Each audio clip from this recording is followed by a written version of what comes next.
that in the spirit, it's about confidence and boldness. Spirits respond to that. Even if, in the spirit, the spirits cannot tell that you are joking. Amen. Amen. Spirits cannot tell if you are joking or if you mean it or you don't mean it. Amen. For them, they watch the confidence and the boldness and respond. That's why Jesus told people, your faith has healed you. I am not the one that has healed you. Your confidence and your boldness. Amen. Amen. That's what the Bible tells us, not to throw away our boldness, our profession, because that's it's a powerful weapon. People do things they do and they work because of one thing. They believed in themselves. Amen. Amen. One of the rules I give my children, we have 10 rules with my children. But the second rule is what? My kids are not here. The second rule is believe in yourself always.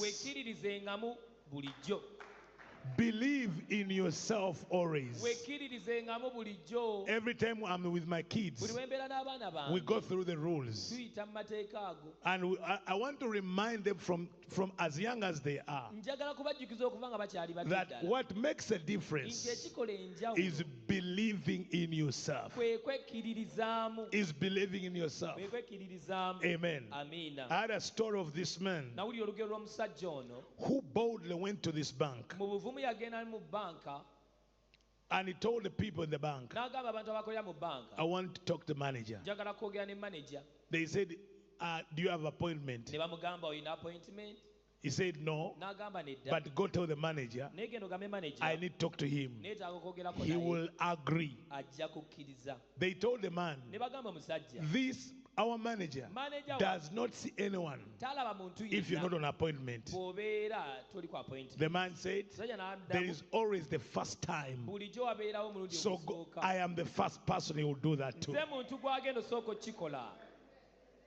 Amen. The lady told him, you cannot say I will. You go tell him. And as he was saying that, the manager walked out of the office. I said, what's going on here? He said, I've been telling her, I need to talk to you. Say, oh, come to my office. There is always one who breaks the cycle. This man walks into this office and the man says, sit down. He says, sir, I'm not sitting down.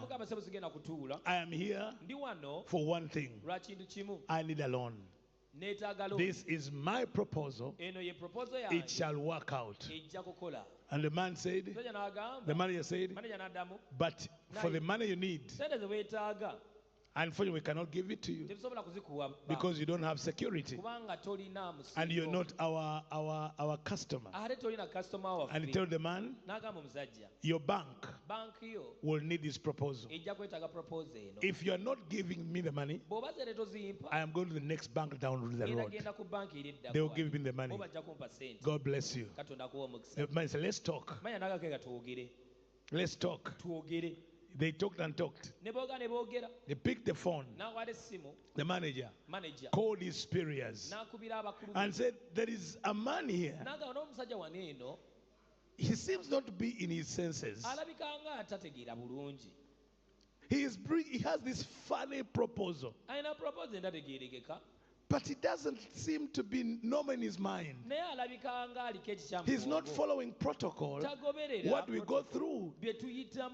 And the one who was talking to said, what is the proposal? He began to go through the proposal. The other side said, are you foolish? That is what we need. Because if another bank takes it, we are out of work. Then the manager asked the other persons their side. He said, how do you know? He said, I have just returned from a conference from Geneva. And the talk was about that project. Was about something like that. They were saying that the next way of banking is going to be like this. And I've been asking, who has such a technology, who has such a system? Send that man to headquarters. I want to talk to him. I want to talk to him. To cut the story short, by the next day, they were in now discussion, signing contracts, and released the money to him to develop his system. But he had been with that thing for many years, until a time he believed that what I have is the best.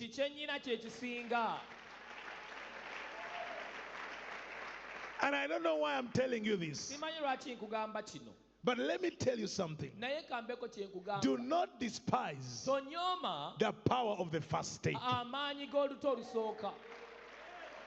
Do not despise the days of small beginnings. Amen. The Lord called you, but you cannot see his power until you put your foot on the water and the water splits. People will not work with you because you are crying. Because they are because they pity you. What moves people, what moves nations, what moves spirits is your boldness, your confidence, because you believe in who you are. At first, people will say you are not normal. At first, they will doubt you. But because you keep insisting, I believe who I am. I believe who I am. I believe I'm called of God.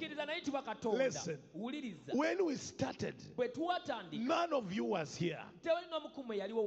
When we started, no one knew us.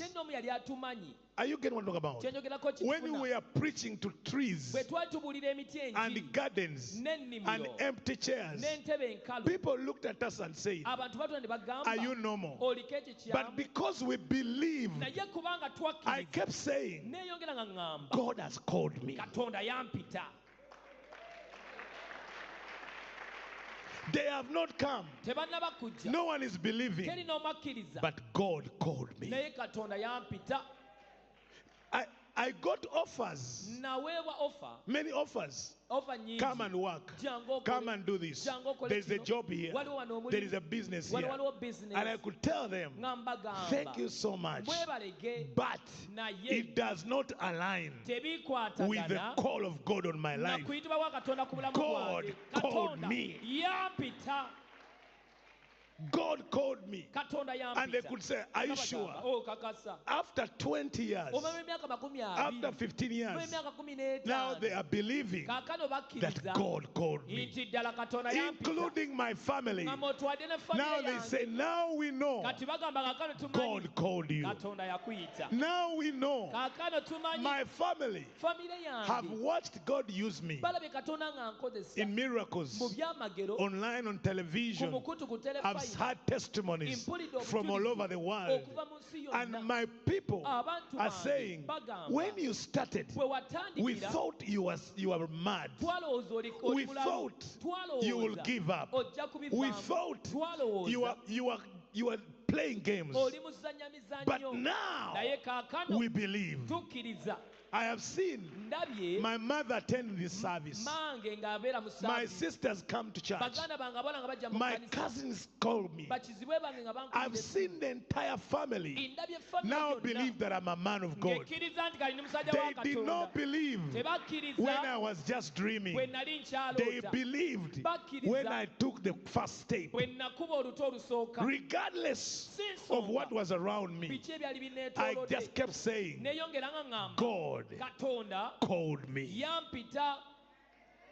I don't know if there's anyone in this room that doubts that God called me.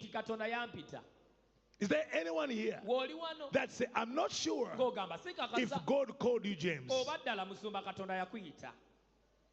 Is there anyone here? No one here. Amen. If you doubt, the world over. Amen. Amen. I believe almost in every nation of this world, there is a person that has heard about me. There is a person that has heard my message. There is a person that has watched my testimony. Amen. Tell your neighbor, God called him. Amen.